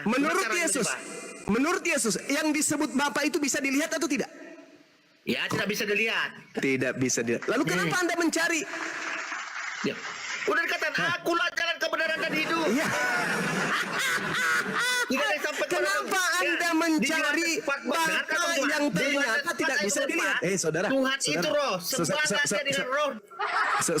Saudara, kenapa Anda mencari hakikat Tuhan yang ternyata tidak bisa dilihat? Dengarkan. Jangan di mute. Jangan. Ini percuma kalian tidak. Aku aja kalian di mute. Bukan apa percuma ini. Angka diri percuma di mana kalian buat? Aku aja mau kalian mute. Allahu Akbar, Masya Allah. Lanjut. Cuma kalian mute saya. Lanjut. Aku diam dia ngomong. Lanjut. Dengarkan, gini Bang. Di Yohanes 14 ayat 24 dikatakan, Tuhan itu roh, sembahlah dia dengan roh dan kebenaran. Ya. Yohanes 14 ayat 24 mana ada kayak begitu? Yohanes 14 enggak kayak gitu. Yohanes 4 nomor 24. Yohanes 14 ayat 24 Bang Juma. Yohanes 4 nomor 24. Iya, Yohanes 4 ayat 24. Yohanes 14, firman yang kau dengar dariku itu bukan dari aku tapi dari Dia yang telah mengutus aku. Yang Anda maksud bukan itu Anda jangan di Yohanes 14 ayat 24. Ya. Yohanes 4. Firman, dengarkan. Tuhan itu roh, sembahlah dia itu dengan roh Yohanes dan kebenaran. Yesus berkata, ya Yohanes 14 ayat 6. Akulah jalan kebenaran. Nah, jalan kan? Dia jalan kan? Iya, jalan kebenaran. Makanya kan siapa yang jadi tujuan? Yang jadi tujuan siapa? 4 ayat 6. Yang jadi tujuan ibadah siapa? Dengar dulu Bang, cuma jangan dipotong dulu. Yohanes 4 ayat 24. Yohanes Tuhan 4. itu roh. Sembahlah dia dengan roh dan kebenaran, ya. Sembahlah dia dengan roh dan kebenaran, ya. Kuncinya kebenaran, ya. Oke. Di Yohanes 14 ayat 6 dikatakan, akulah jalan kebenaran dan hidup. Oke. Terus? Jadi untuk menyembah Allah Bapa lewat Yesus Kristus jalan yang benar itu Yesus Kristus. Ada enggak ajaran Yesus jalannya menyembah kepada dirinya? Ada enggak? Ya iya, akulah jalan, jadi suruh percaya. Setiap orang yang percaya kepadanya tidak binasa. Sekarang Yesus ini yang disembah atau Yesus ini yang menunjuk jalan? Ya, sekarang gini loh. Di saat kita mau mengenal namanya Presiden Amerika Serikat, ya jumpainlah Donald Trump. Sekarang Jumpai ketika Donald Trump. Kalau Anda mau mengenal siapa itu Presiden Amerika Serikat, ya jumpai Donald Trump. Iya, sekarang untuk menuju kepada Donald Trump itu melalui jalan, betul? Ya, sekarang kalau Anda mau siapa Jalan menuju namanya Presiden Amerika Serikat, ya jumpai Donald jalan Trump. menuju ke istananya Donald itu Donald atau bukan? Bukan jalan seperti itu maksudnya, Pak Umar. Bagaimana kamu mau mengenal Presiden Amerika Serikat, jumpailah Donald Trump. Karena dialah Presiden Amerika Serikat. Jadi menurutmu Yesus itu Bapak? Bukan. Nah, bagus. Berarti dia hanya jalan, bukan? Dengarkan, gini Bang Juma, gini. Jadi konsep pemahaman Anda tentang Kristen Oke, itu saudara. keliru, ya. Saya kira cukup, saudara. Jangan paksakan pemahaman Anda. Kami yang tahu Saya tentang kira iman kami cukup. sendiri. Ya. Tinggal Anda renungkan saja apa yang saya sampaikan dari tadi. Jalan bukan. Oke, jadi kan di saat ya, apa Yesus itu? mengatakan, karena Yesus sendiri mengatakan Tuhan tidak bisa dilihat, didengar pun tidak bisa. Ya. Berarti Yesus ini Oke. Tuhan atau bukan? Jadi bukti kemahakuasaan Tuhan dengan segala kehendaknya. Saudara, Anda Jadi Anda dia bisa mengatakan menjadi apa Tuhan aja. tidak bisa dilihat, suaranya tidak bisa didengar. Yesus bisa dilihat dan bisa didengar enggak? Bisa. Berarti dia Tuhan atau bukan? Ya Tuhan. Oke, Tuhan itu apa Bang Juma? Anda Tadi Tuhan tidak bisa seorang dilihat. pimpinan apologet tertinggi di- Tengoklah di teman-teman. definisi kata Tuhan apa Bang Juma? Lihatlah, kalau seekor kambing kemudian tidak mengerti apa yang terlontar dari mulutnya, itu wajar. Ini manusia tidak ngerti apa yang dikatakan oleh mulutnya. Iya, Dia betul, mengambil data Kemal. Yohanes 5 nomor 37. Tuhan tidak bisa dilihat dan tidak bisa didengar. Yesus bisa dilihat, bisa didengar enggak? Bisa. Yesus Tuhan enggak? Tuhan. Lihat. Bagaimana iblis yang kau sembah bernama Yesus itu membuat Anda kayak begini. Lihatlah. Ulaika hum syarrul bariyah. Yukhadi'una Allah walladzina amanu wa ma yakhda'una illa anfusahum wa ma yasurun fi qulubihim maradun fazadahumullahu marada. Orang-orang kafir itu ingin menipu Allah, ingin menipu orang-orang beriman, tapi sesungguhnya mereka hanya menipu diri mereka sendiri. Di dalam hati mereka ada penyakit. Masakan Anda berkata, Yesus bersabda, Tuhan tidak bisa dilihat dan Tuhan tidak bisa didengarkan. Muncul pertanyaan, Saudara Jenderal, iya Paman, apakah Yesus itu bisa dilihat? Bisa. Bisa didengar? Bisa. Apakah dia Tuhan? Tuhan. Oke. Jadi gini Bang Juma, menurut seorang Juma yang namanya seorang pimpinan apologet di API, menurut Bang Juma, Iya, arti dari gimana, saudara? definisi kata Tuhan itu apa? Tuhan adalah sang penguasa pencipta langit dan bumi. Hah? Pencipta dia? Kalau Yes. berarti kalau sudah dikatakan Tuhan sudah pencipta. Yang saya katakan Tuhan secara umum itu Rabb pencipta langit dan bumi. Iya, gini. Kalau sudah dikatakan Tuhan pencipta berarti merujuk pada Allah Bapa, berarti sang sumber. Kalau Sang dikatakan sumber. Tuhan itu apa? Tuhan pencipta langit dan bumi. Tuhan. Aduh. Itu gelarnya. Kelas Bang Jum, Gelarnya ternyata sama pencipta dengan langit dan Glenn bumi pemikirannya. itu adalah Khalik, Tuhan, Rabb. Oke, gini Bang Juma. Oke, kita ini Yes. dulu. Kalau sudah Yes. kata Tuhan Anda katakan itu adalah pencipta, di saat ada orang menyembah pohon, membuat sesembahannya pohon dan mengatakan itu adalah Tuhannya, apakah pohon itu pencipta? Itu Tuhan palsu. Saya berbicara mengenai skala yang hakikatnya. Menurut mereka Anda juga dikatakan Tuhan palsu. Oh, nggak bisa. Silakan aja. Silakan saja orang menyembah pohon dan mengatakan pohon itu kan bentuk keimanan, ya. Saudara, keimanan. Berarti ada jadi saudara ingin menggiring saya mengatakan pohon itu pencipta. Saya masih waras. Saya bukan ente. Saya bukan ente. Jawaban Anda tadi mengatakan saya bukan ente. Tuhan adalah pencipta. Oke. Sekarang saya tanya sama saudara. Orang menyembah pohon dengan sesembahan, berarti orok yang keluar dari rahim Maria itu pencipta atau bukan? Orok yang keluar dari rahim Maria itu pencipta atau bukan? Tidak. Berarti Tuhan atau bukan? Tuhan.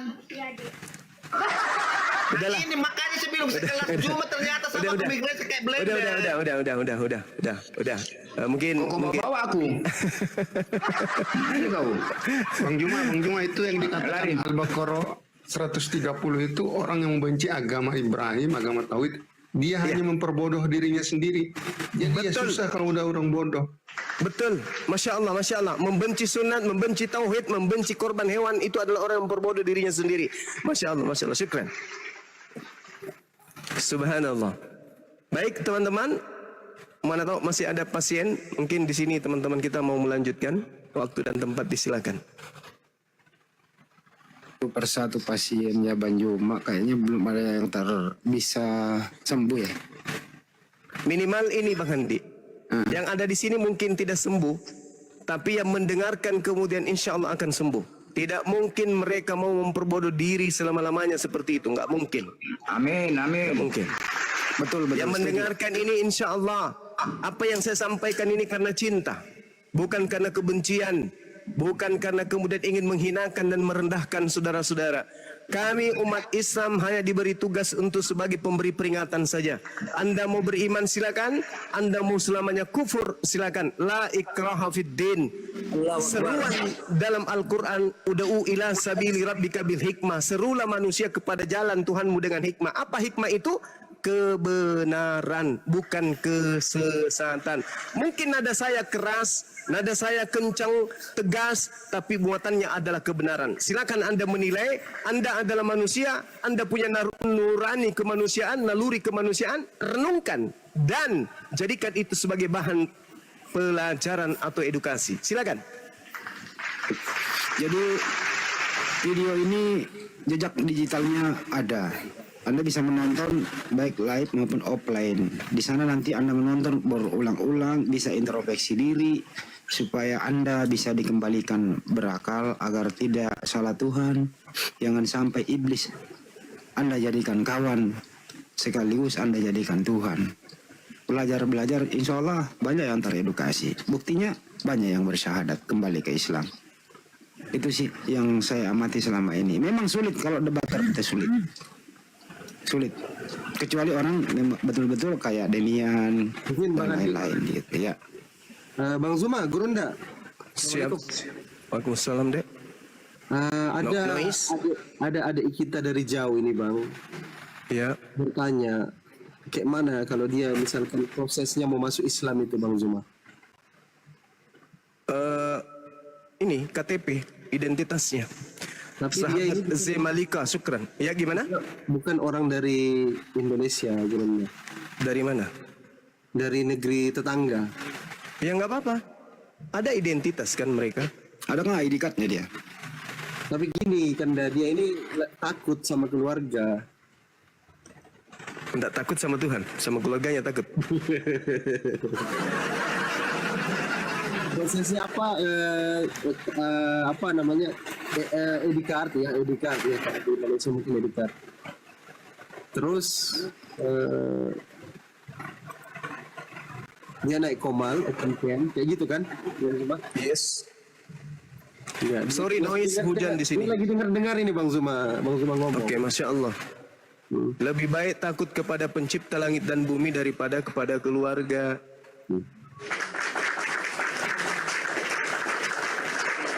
Namanya Islam, pelakunya disebut Muslim. Muslim itu adalah orang yang berserah diri kepada perintah Tuhan. Tak ada yang ditakuti selain Tuhan aja. Di dalam kitab saudara pun diterangkan, takutlah kepada Dia yang mampu membinasakan jasad dan mampu melemparkan manusia ke dalam api neraka. Itu yang harus kita takuti. Itu jangan takut kepada daging, takut kepada yang mampu membinasakan manusia. Jangan takut kepada manusia, tapi yang selamat sore semuanya. Iya, Selamat silakan. sore Mbak, ntar Mbak. Mas Pandi, di antara tadi dia debat Banjuma itu, saya ada yang mencurigai di antara ke-25 orang yang pemakan suap itu, salah satunya ada di sini tadi, yang pemakan suap. Kemungkinan besar ya. Oh, yang disuap sama Olan. Iya, yang 25 orang itu masih ada beberapa keliaran Banjuma. Oh iya. Enggak bakal mengalah Pak Betul. Aku tuh belum bertanya sama Bang Zuma soalnya, makanya aku masuk di sini. Ya Ibu, Kristen apa bukan Kristen? Ya, saya Kristen. Ya silakan. Jadi saya begini aku mau bertanya.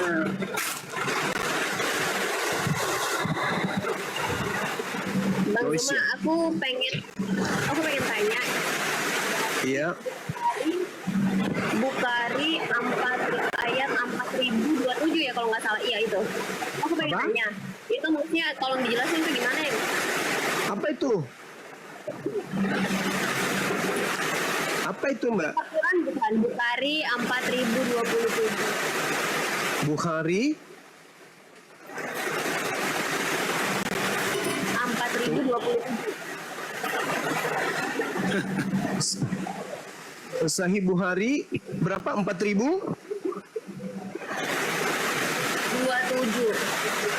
4.027.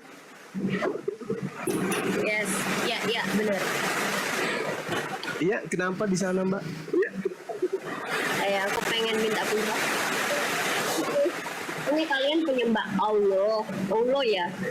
Nah, terus kenapa katanya dulu kalian menyembah batu sampai sekarang? Itu isi ayatnya kan? Saya udah baca isi ayat itu. Itu menuduh menyembah batu Banjuma itu. Kami menyembah batu.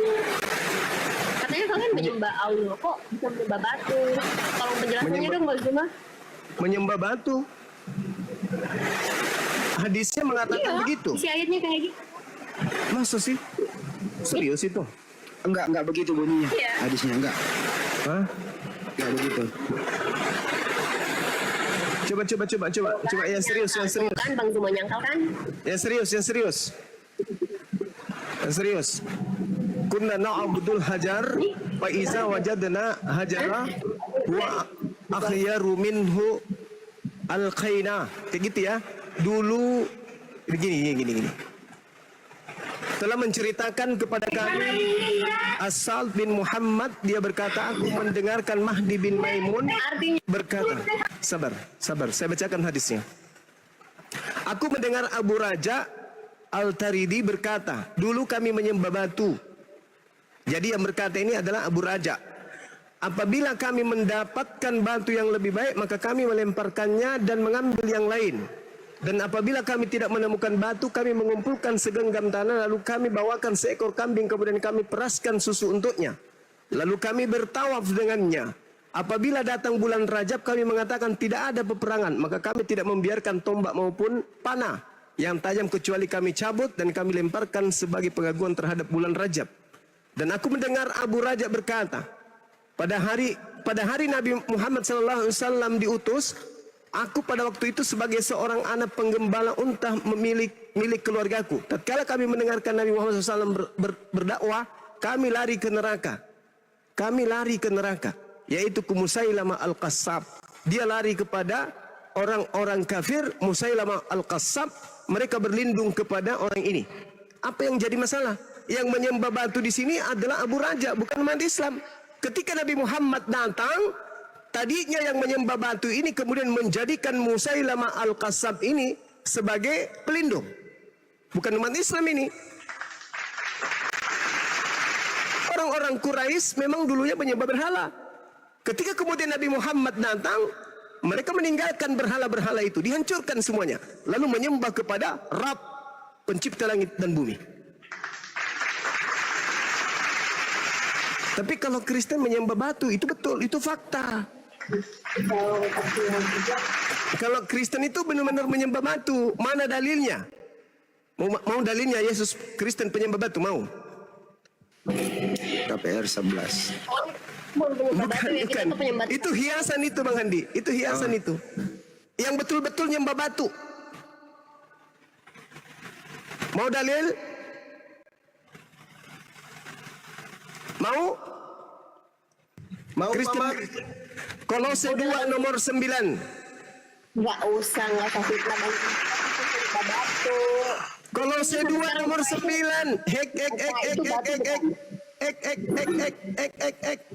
Sebab dalam tubuh Yesuslah berdiam secara jasmania seluruh kepenuhan ketuhanan. Jadi biji velernya juga Tuhan, kukunya, giginya, pantatnya, itu Tuhanmu tuh. Tuhanmu tuh. Kalau orang Cina mengatakan batlas, Anda menyembah batlas berdasarkan Kolose 2 nomor 9. Usus Anda sembah, limpa Anda sembah, anus Anda sembah, mulut, lidah, gigi, kuping, yang ada dalam usus pun Anda sembah. Mana dalilnya? Kolose 2 nomor 9. Mau lagi yang dalil yang lain? Mau kalian menyembah batu? Batulas? Anda baca dalam Filipi. Filipi berapa? Filipi 2 nomor 6 sampai nomor 8. Jelas. Diam saya bacakan. Yang walaupun dalam rupa Tuhan tidak menganggap kesetaraan dengan Tuhan untuk milik yang harus dipertahankan, melainkan Tuhan telah mengosongkan dirinya sendiri dan mengambil rupa seorang hamba dan menjadi sama dengan manusia, punya batu lases. Ini Tuhan Anda nih. Tuhan Anda turun menjadi batu lases. Dan dalam keadaannya sebagai manusia, dia merendahkan diri dan taat sampai mati, bahkan sampai mati di kayu salib. Saya kalau Anda menuduh Anda menyembah batu adalah lebih baik daripada saya menyembah mayat. Dia hebatnya Tuhan kami. Tuhan Ya. kamu maha pengampun Kak. Kalian maha Udah, pengampun bagaimana? Jangan dulu. Batu Kalian dulu. bisa turun ke dunia enggak? Mana buktinya? Turun ke dunia itu makhluk. Yang turun ke bumi itu setan, malaikat, hujan, apalagi pesawat yang jatuh dari langit, apalagi mana ada Tuhan turun dari langit? Tuhan turun dari langit itu dewa-dewa itu, dewa. Alamak, aneh-aneh aja. Maaf ya teman, saya baca dalil ya. Yang tadi itu Filipi 2 nomor 6. Dan tidak kemudian menganggap kesetaraan dengan Tuhan itu sebagai milik yang harus dipertahankan, melainkan mengosongkan dirinya dan mengambil rupa manusia. Siapa itu yang dalam rupa manusia datang?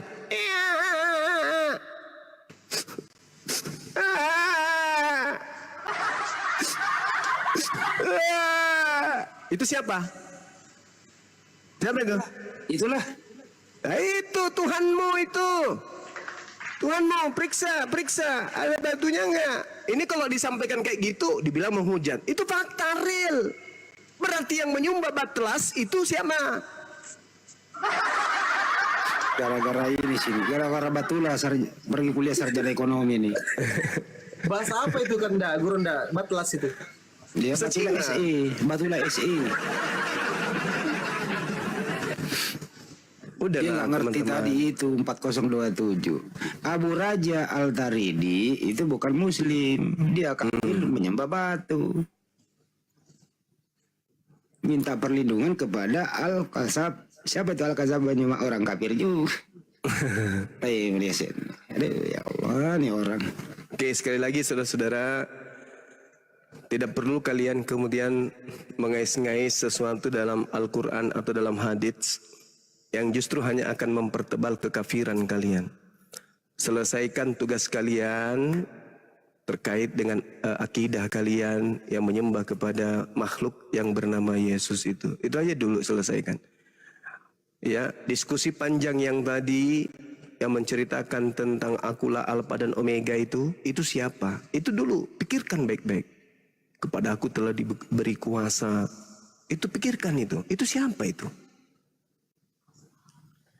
Bukankah ketika Yesus dicobai di dalam Lukas 4, iblis berkata kepada Yesus, kepadaku telah diberi kuasa wahai Yesus, dan aku berhak berkuasa memberikan kepada siapapun yang aku kehendaki.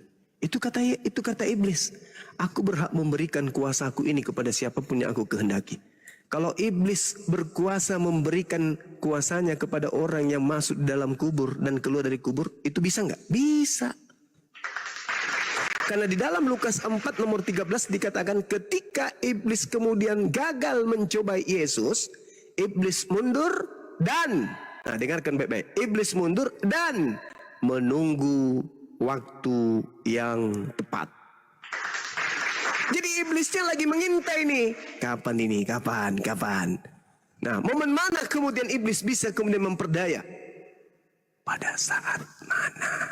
Kata Yesus di dalam kitab Anda sendiri, di dalam Yohanes 12, di situ Yesus berkata bahwasanya sekaranglah waktunya dunia ini akan dihukumkan dan juga waktunya iblis penguasa dunia ini dilemparkan keluar.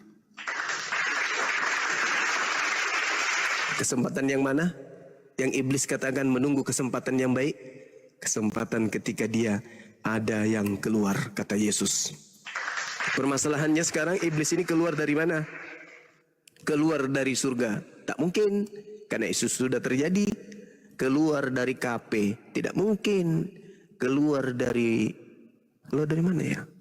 Satu-satunya kandidat, kita lihat dalam Matius angkatan jahat tandanya keluar dari kubur.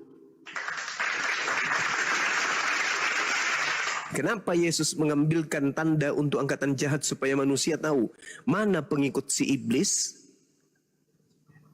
Yesus memberikan sinyal, angkatan jahat diberi tanda keluar dari kubur. Itulah tandanya.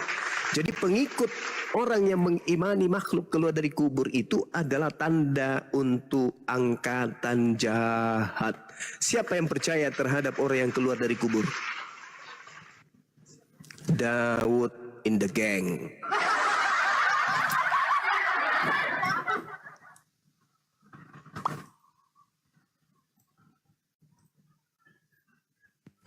Makanya jangan makan suap dari Olan, begini jadinya.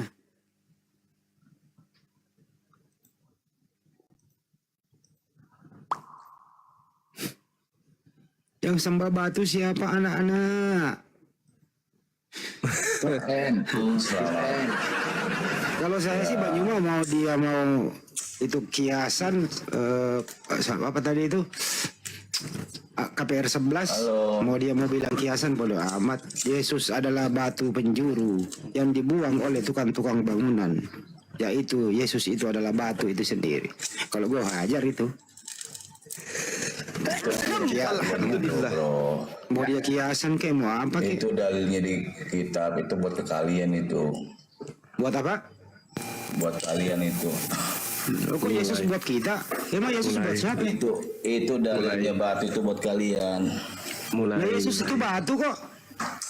Kalian buat kalian itu, makanya jangan menyembah. Lu nyembah Yesus kan? Yesus batu. Sekarang saya tanya. Bukan batu. Ya. Yesus batu, bro.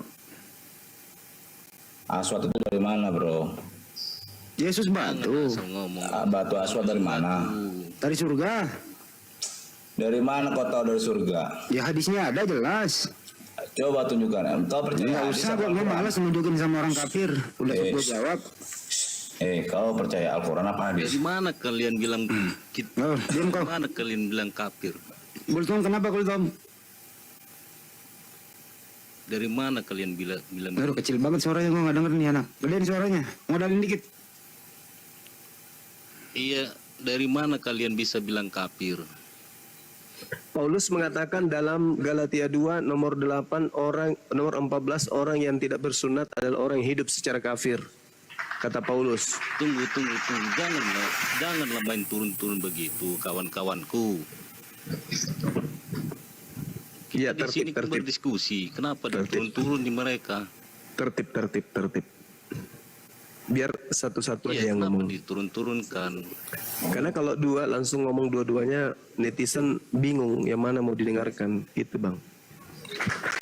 Setelah Anda baru kita naikkan lagi. Toh yang lain tidak ngomong kok. Di sini ada praktisi Judaism, Akhi Billy juga tidak ngomong kok. Ada pengusaha Piring pecah juga ada di sini. Bang Handi ada, Pandi. Nggak ngomong kok, cuman saya aja. Jadi yang mengatakan Kristen kafir lebih dulu itu adalah Paulus di dalam Galatia 2 nomor 14. Itu Bang. Jadi jangan tersinggung karena Paulus pun mengatakan itu terhadap kalian.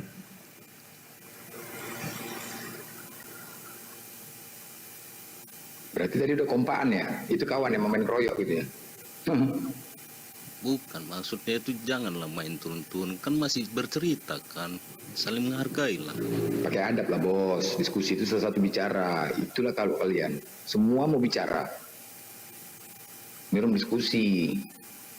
Jangan nasihatin kami. Nasihatin kawan-kawanmu.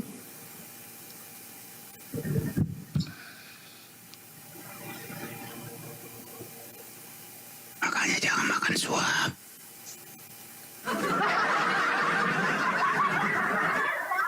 Dia takut ini Gurunda karena sendirinya di atas. Jantungnya. Brother, kita ini teratur, brother. Kalau ada udah dengerin dulu, brother. Kalau kita di sini udah ada muslim satu bicara, yang lain diam, brother. Supaya nggak kredit. Oke. Kawan-kawanku, kalian naik satu-satu yang berbicara. Coba kalian naikkan. Ya udah dinaikkan aja, naikkan lah biar fair, biar kayaknya. Iya, betul. Naikkan, duduk yang cantik. Dia takut udah nggak percaya diri sendiri dia. Bukan nggak percaya. Ikat kakinya, pegang. Tapi lu jangan pakai kitab Yahudi, lu ketabuk lu. Ada yang punya kitab di sini.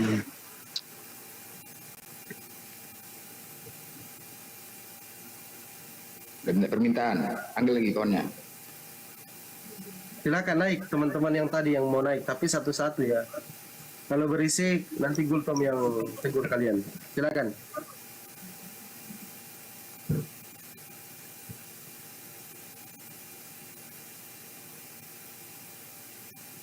Nggak berani naik dia, Gultom.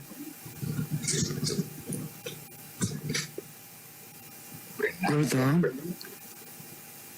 Kenapa bisa bilang itu batu itu jadi Tuhan? Kamu handsetnya harganya 5.000, ongkirnya 50.000. Iya, kenapa bisa kalian bilang batu jadi Tuhan kami? Itu Kolose 2 nomor 9 itu.